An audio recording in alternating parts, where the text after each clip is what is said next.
বিনা চিকিৎসায় বিদ্যুৎ নিগমের আউটসোর্সিং কর্মীর মৃত্যুর অভিযোগ।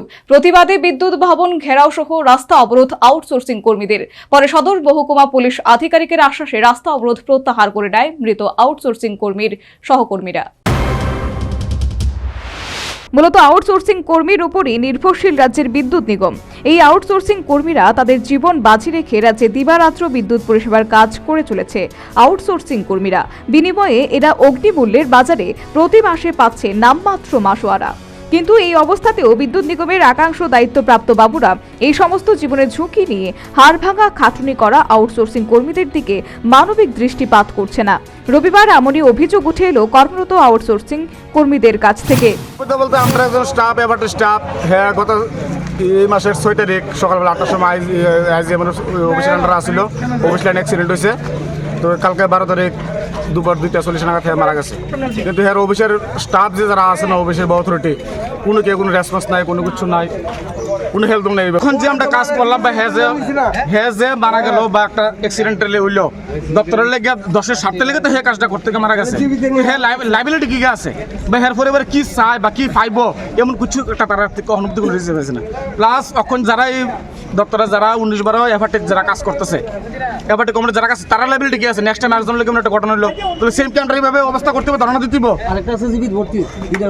না। সেম কাউন্টার এইভাবে রাস্তা ধরে লাগতে হবে।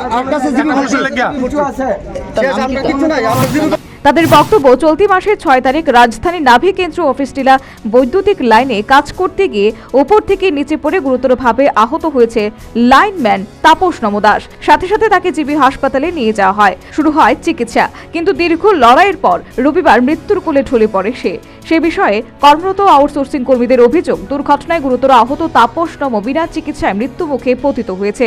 আর এর প্রতিবাদে আউটসোর্সিং কর্মী তাপসের সহবাহী গাড়ি নিয়ে তার সহকর্মীরা বনমালীপুর স্থিত বিদ্যুৎ ভবন ঘেরাও সহ রাস্তা অবরোধ করে। আমাদের তাপস মারা গেছে বিনা চিকিৎসা।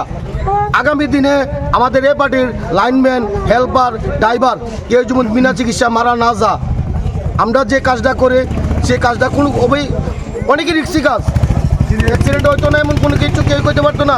অ্যাক্সিডেন্ট হইতে পারে, অ্যাক্সিডেন্ট হইব সেকেন্ড টাইম। আর তারা যেহেতু হ্যাঁ আমরা হাই অথরিটি, তারা যেমন সেভাবে পরিস্থিতি নেয়। আমরা কোনো কাগজপত্র নাই, কাগজপত্র প্লাস আমি যে জয়েন করছি আমার জয়েনিং লেটার নাই। আমরা এখানে 13টা ডিভিশনের একটা ডিভিশনের 7 জন করে স্টাফ, 13টা ডিভিশনের 7-13 কত হিসাব কর। এরপর তো 3টা সেন্ট্রাল আছিল, 3টা সেন্ট্রাল আছে। রাস্তা অবরোধের ফলে সংশ্লিষ্ট এলাকায় তীব্র যানজট দেখা দেয়। ঘটনার খবর পেয়ে বিশাল পুলিশ ও কেন্দ্রীয় বাহিনী নিয়ে অকস্থলে ছুটে আসে সদর মহকুমা পুলিশ আধিকারিক দেবপ্রসাদ চক্রবর্তী। তিনি রাস্তা অবরোধকারীদের সাথে কথা বলেন এবং প্রয়োজনীয় ব্যবস্থা গ্রহণের আশ্বাস দেন। তারপর আশ্বাস পেয়ে কর্মরত আউটসোর্সিং কর্মীরা পথ অবরোধ প্রত্যাহার করে নেয়। শেষ চোখের জলে তাদের সহকর্মী তাপস নম দাসকে বিদায় দেয়। Bureau report, news vanguard.